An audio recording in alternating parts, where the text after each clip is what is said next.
TIFFA scan 18 weeks నుండి 22 weeks మధ్యలో ఖచ్చితంగా మనందరము చేయించుకోవాలి. దాంట్లో ఏంటంటే ఫీటస్లో ఎలాంటి అనామలీస్ ఉన్నా బయటపడతాయి అన్నమాట.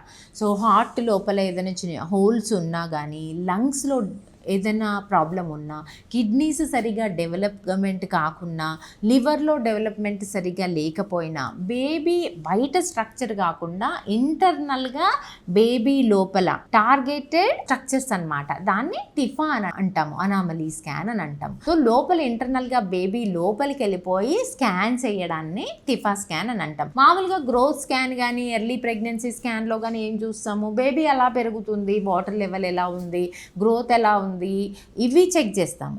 అదే టిఫా స్కాన్లో ఏం చూస్తామంటే అనామలీస్ చూస్తాం. లోపల బేబీ ఇంటర్నల్ ఆర్గాన్స్, ప్రతి లోపల ఏమేమి ఉన్నాయి, heart, lungs, kidneys, liver, intestines, brain, spinal cord, so fingers, బేబీకి ఉన్న అంబ్లికల్ కార్డ్లో 3 విజల్స్ ఉండాలి. అది హెల్దీగా మంచిగా పెరుగుతుందా లేదా, ప్రతిదీ ఎలా ఉండాలో అలా ఉందా లేదా. కొంతమంది చెప్పినా కూడా చేయించుకోకుండా డిలే చేస్తారనమాట. దానివల్ల 7th మంత్లో 8th మంత్లో కొన్ని రకాల ప్రాబ్లమ్స్ బయటపడతాయి.